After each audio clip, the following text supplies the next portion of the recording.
Bonjour, bienvenue.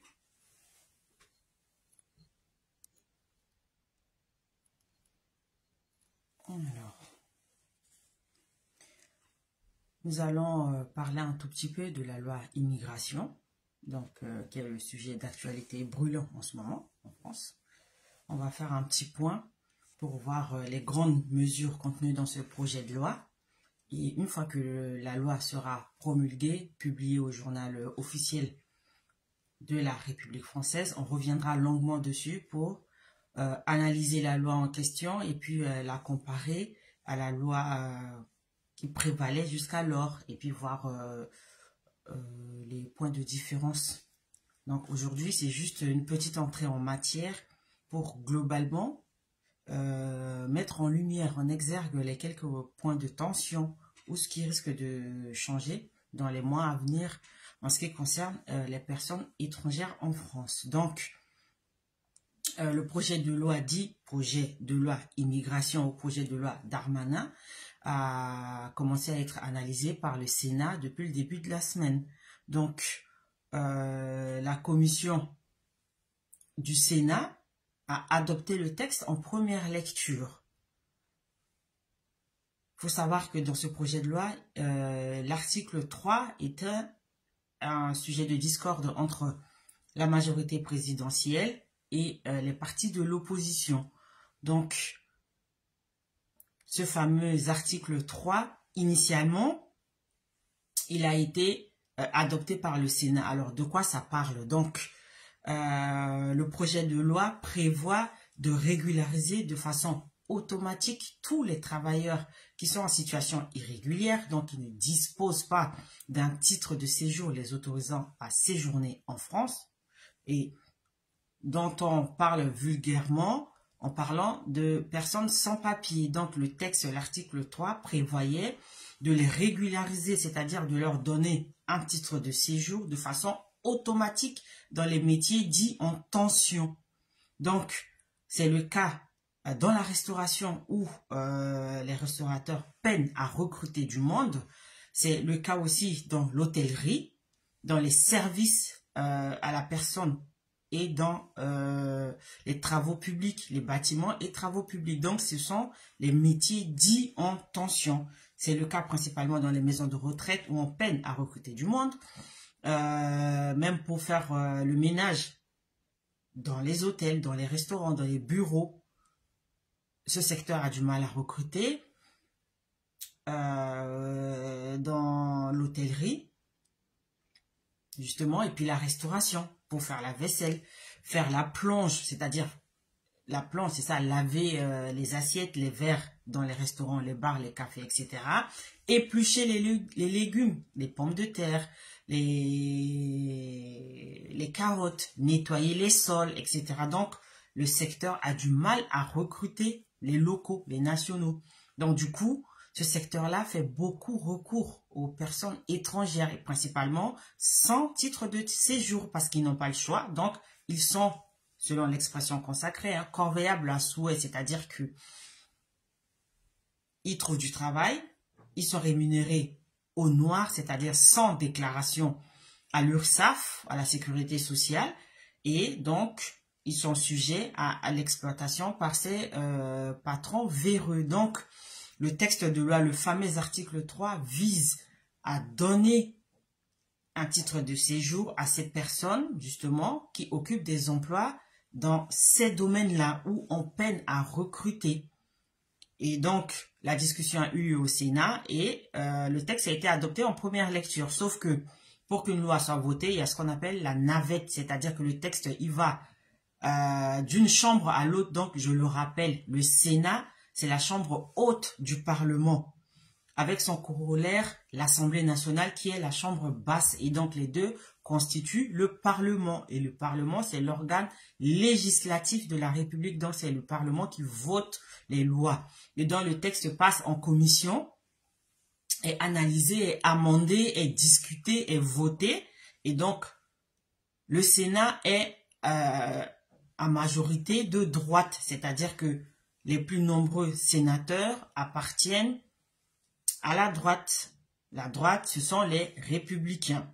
Après, il y a aussi l'extrême droite, les centristes, etc. Donc, le texte a été voté, sauf que, en revenant à l'Assemblée nationale, il y a eu des amendements, c'est-à-dire quelques petites modifications. Donc, du coup, maintenant, ça, c'était le lundi, hein, le texte où la régularisation automatique des personnes sans papier dans les métiers en tension a été voté.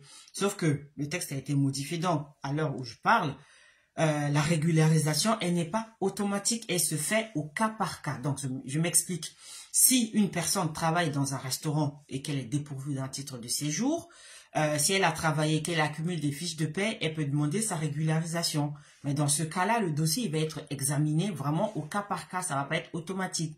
Ça ne veut pas dire que si la personne travaille dans le restaurant, systématiquement, elle va pouvoir prétendre à un titre de séjour. Donc, le dossier va être déposé en préfecture en invoquant justement le texte de la régularisation, en fournissant le contrat de travail, les fiches de paie, et à ce moment-là, le préfet, donc il y a l'autorité de l'État dans la région, ou alors le préfet de région à Paris, va examiner le dossier au vu de toutes les pièces justificatives fournies, au vu de la durée de résidence en France, et à partir de ce moment-là, si la situation le permet, va octroyer un titre de séjour portant la mention salarié, justement, à cette personne. Et donc, le titre de séjour vaut autorisation de travail, et donc la personne ne sera plus en situation irrégulière. Donc, pour l'instant, le texte il n'a pas fini d'être débattu, la loi n'a pas encore été promulguée, c'est-à-dire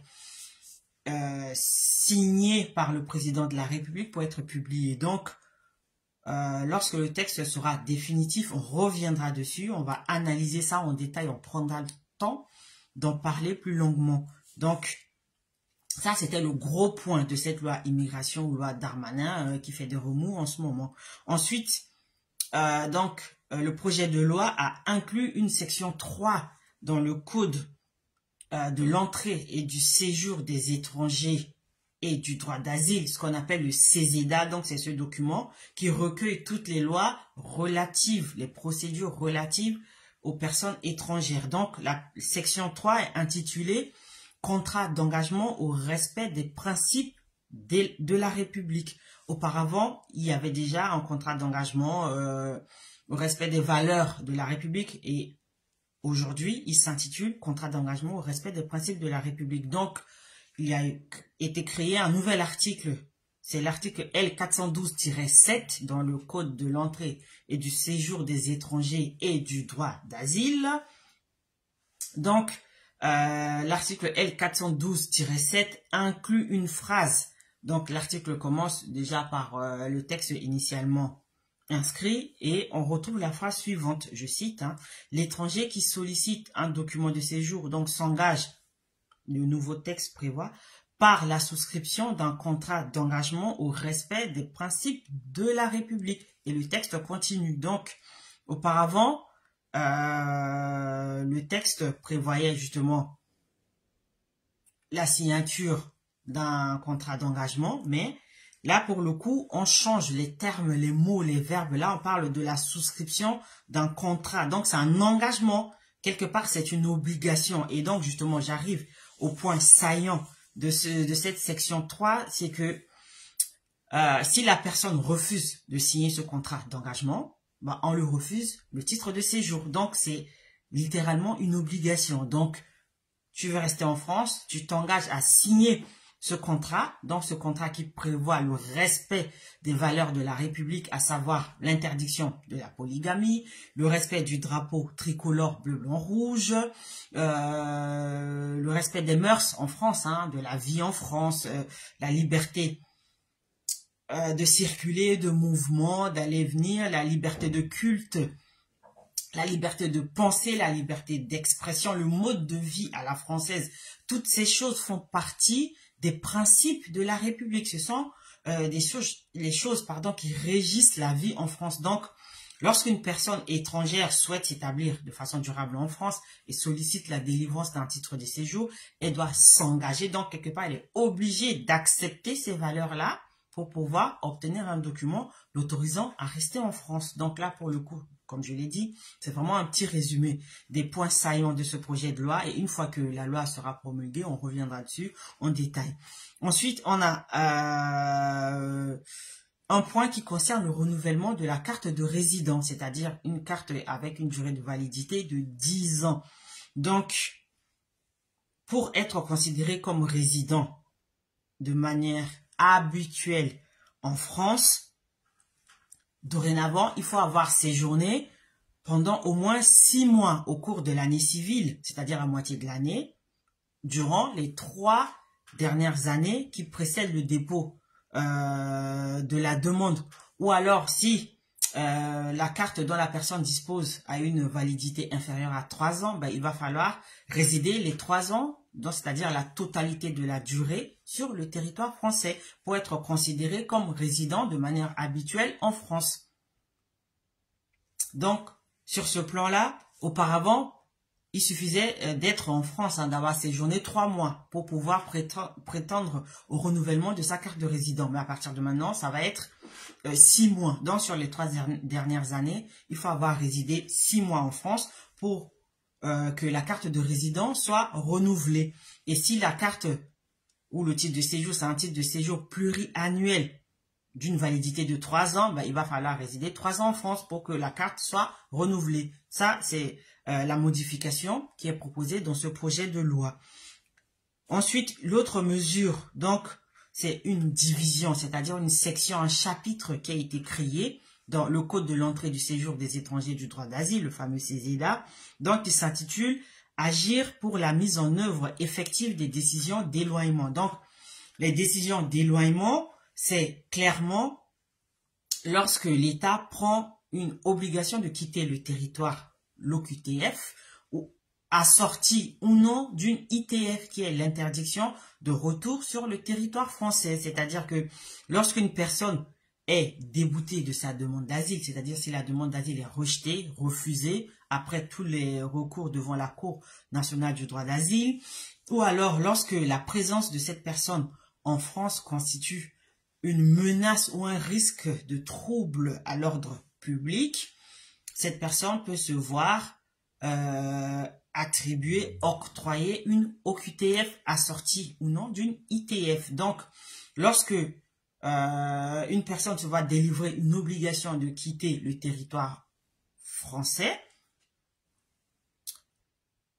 cette décision l'oblige à partir, soit dans un délai fixé par cet arrêté de reconduite à la frontière, ou alors avec un délai de départ volontaire, c'est-à-dire on laisse à la personne la possibilité de décider volontairement de repartir dans son pays d'origine.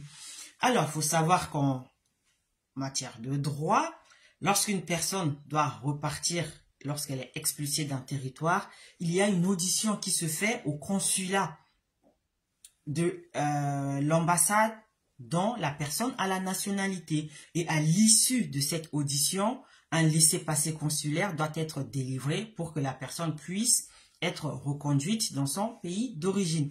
Or, il arrive, d'après le rapport qui a servi de base à ce texte de loi, que la plupart des pays refusent de délivrer ce laissez-passer consulaire. Et sans laissez-passer consulaire, ces personnes, parce qu'elles sont en situation irrégulière, donc dépourvues de passeport, ne peuvent pas emprunter un moyen aérien, c'est-à-dire l'avion, pour pouvoir repartir dans le pays. Donc, si l'audition se fait et que le consulat refuse de délivrer un laissez-passer, la personne ne peut pas être reconduite dans son pays d'origine. Et donc, ce projet de loi prévoit que pour les pays qui ne délivrent pas assez de laissez-passer, c'est-à-dire qui refusent que les gens expulsés retournent dans ces pays-là, ben, le projet de loi prévoit de réduire la délivrance des visas long séjour, c'est-à-dire que le pays qui refuse de reprendre ses ressortissants n'aura pas la possibilité de voir d'autres ressortissants obtenir des visas long séjour pour venir en France.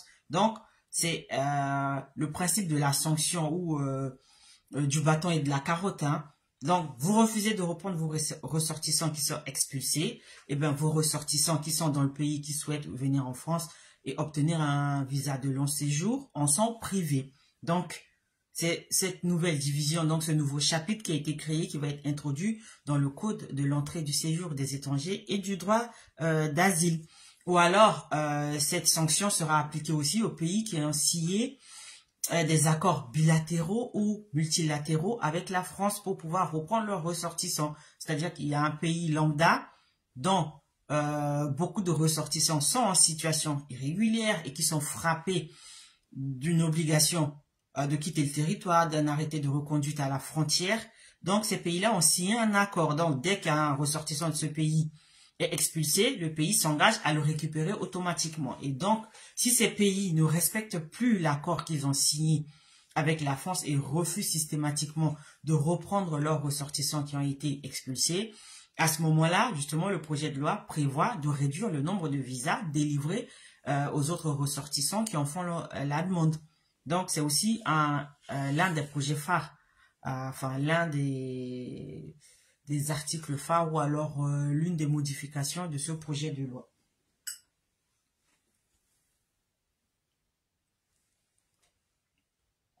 Ensuite, on en arrive au regroupement familial, où à un moment donné, on parlait plutôt de réunification familiale. C'est le fait, par exemple, pour une personne de nationalité étrangère résidant en France, de faire venir sa famille pour vivre avec elle. Donc, sur ce point-là de regroupement familial, les conditions ont été durcies.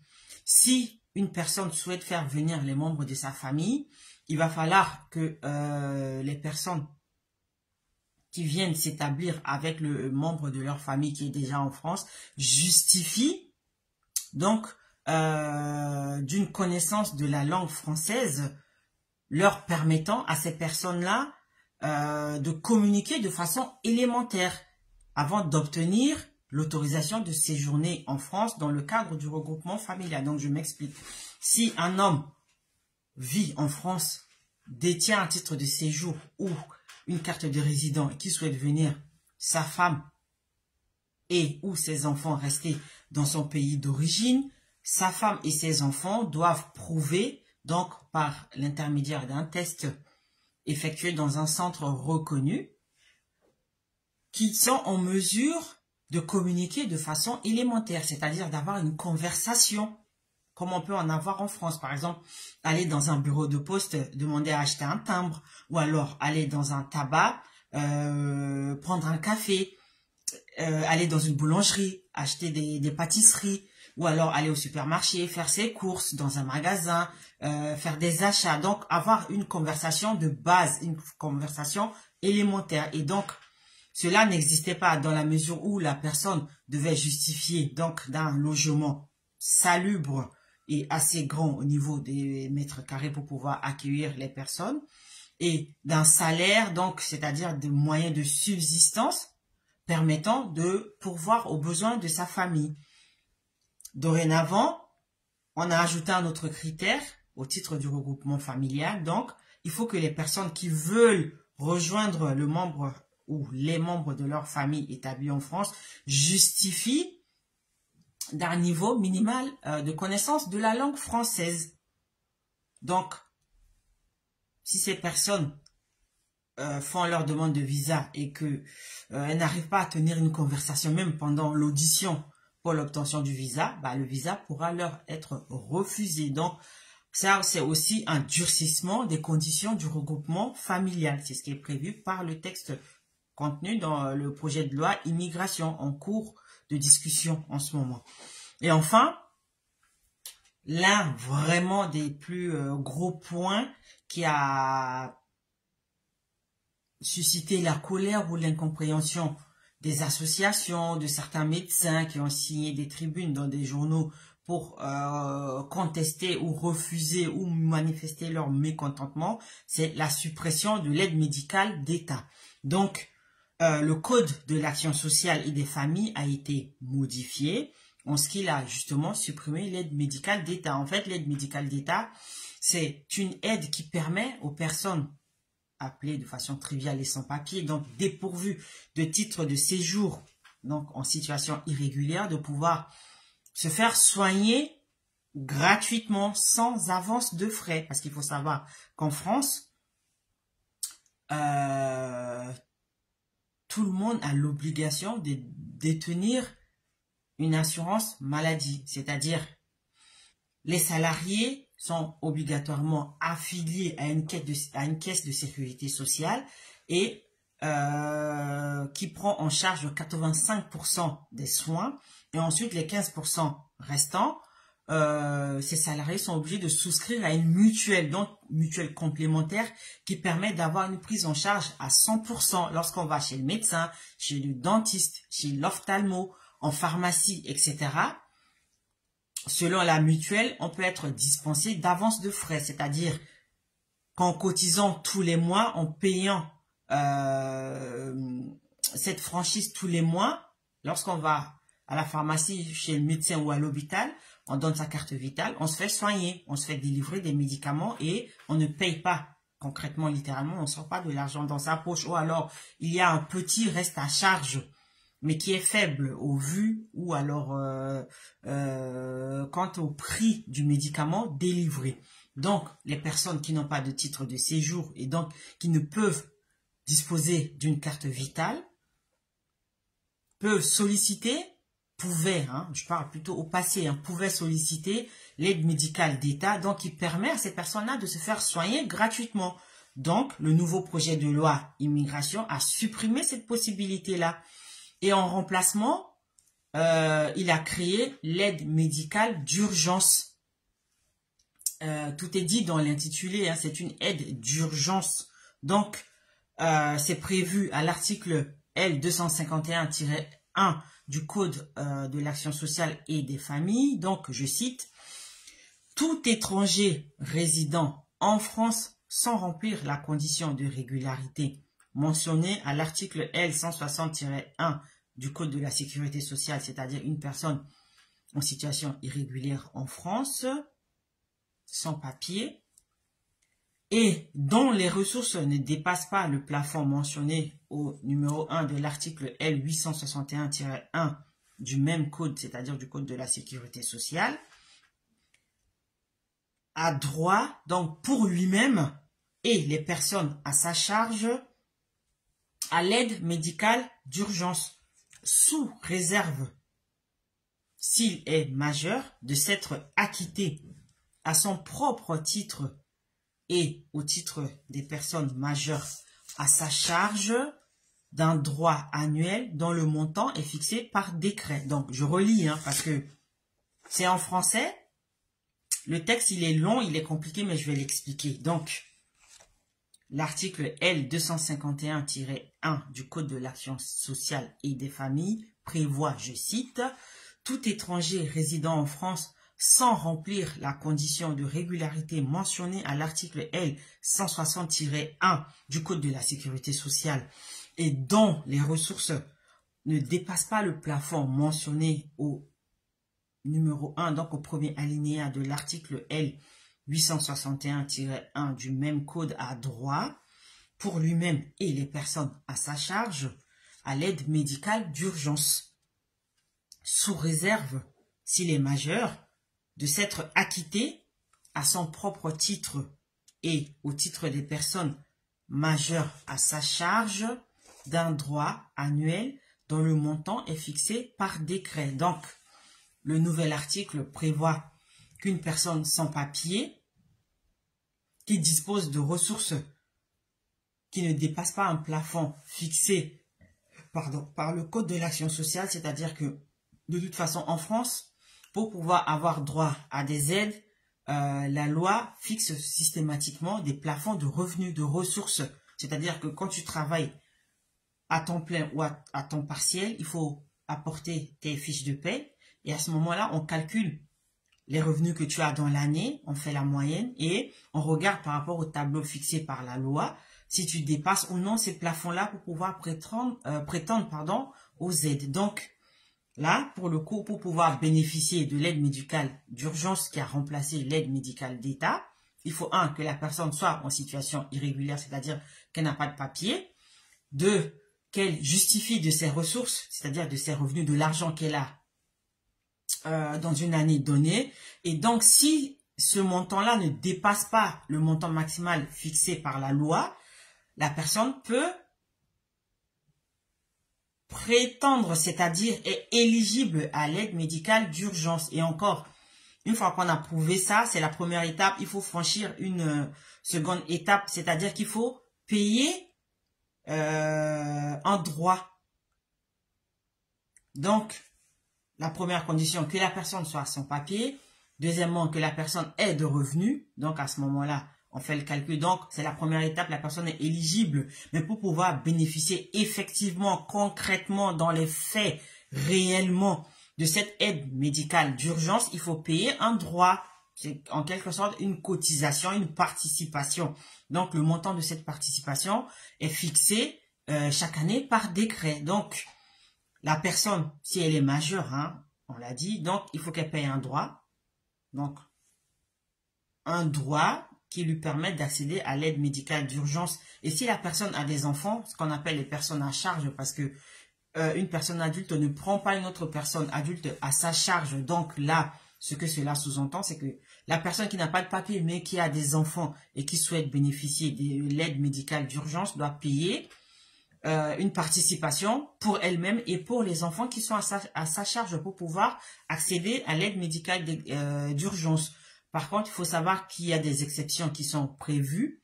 Par exemple, des traitements par anticipation, ce qu'on appelle la prophylaxie, ou pour les soins qui sont relatifs à la grossesse et aux soins de suite, c'est-à-dire tout ce qui concerne l'accouchement, pour les enfants. Il y a d'autres exceptions qui sont prévues par le projet de loi, mais comme je l'ai dit, c'est vraiment un gros résumé que nous sommes en train de faire.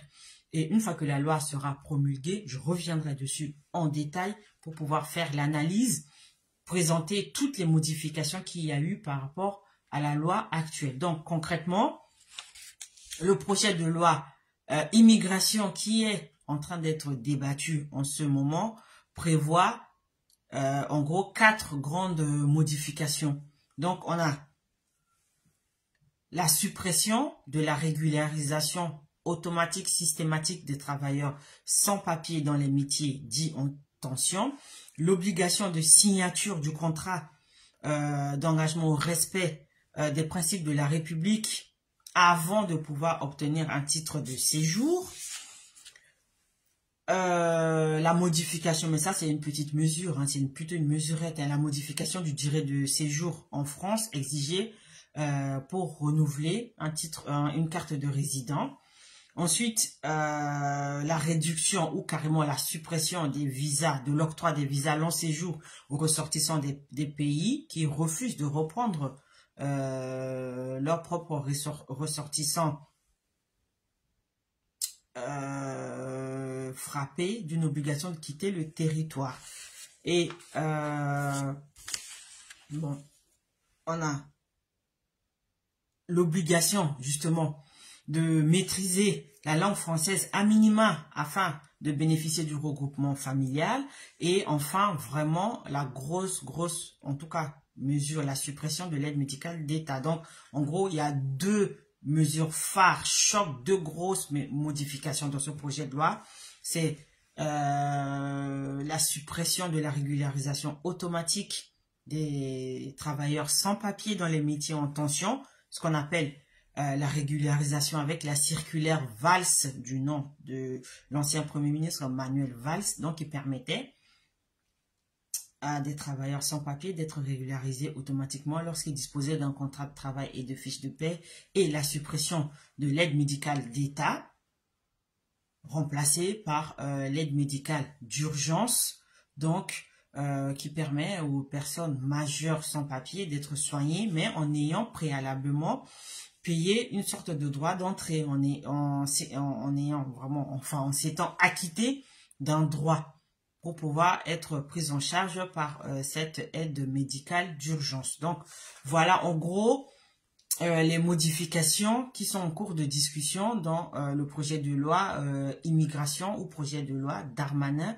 en cours de discussion à l'ENA et à l'Assemblée nationale. Donc, je reviendrai ici pour analyser cette loi en détail une fois qu'elle sera promulguée, publiée au journal officiel. Donc, Si vous avez des questions, n'hésitez pas à nous contacter aux coordonnées qui figurent sur la page Panavik Learning School ou alors à nous écrire directement ou à envoyer un message par WhatsApp, par mail, uniquement par WhatsApp hein, avec le numéro de téléphone qui est sur la page, ou faites un tour. Il y a des vidéos sur différents thèmes, sur différents sujets. Et l'Institut propose des cours de remise à niveau en français, justement parce que, comme je viens de l'expliquer, dorénavant, pour les regroupements familiaux, il faut maîtriser un minima la langue française. Donc, nous, on propose des cours de remise à niveau en français, en conversation. Comment on fait des conversations en France, par exemple. Comme je l'ai dit, quand on va au restaurant, quand on va dans un tabac, quand on va au bureau de poste, quand on va au supermarché, à la pharmacie, etc., en boulangerie, des petites phrases du quotidien. Donc, nous proposons ces formations-là, ou alors ceux qui veulent simplement renforcer leur capacité à s'exprimer, à réviser leur conjugaison, leur vocabulaire. Par exemple, les gens qui parlent, qui disent tout le temps ils croivent, ce qui est une erreur. Venez vous former à l'Institut. Venez vous remettre à niveau en français. Nous faisons aussi des préparations à l'entretien d'embauche, comment se présenter, comment mettre en valeur ses expériences professionnelles, etc. Donc, vous avez tout ça à l'Institut Panavik Learning School. Et même pour les étudiants en droit, nous faisons un encadrement dans la rédaction du mémoire de fin d'année ou dans la soutenance orale de ces mémoires-là. Donc, faites un tour sur la page, contactez-nous et nous nous ferons un plaisir de vous répondre. Donc voilà, c'était un petit point sur la loi immigration, sur le projet de loi immigration débattu par le Sénat et l'Assemblée nationale en France durant cette semaine. Je vous dis à bientôt pour d'autres aventures. Bye bye.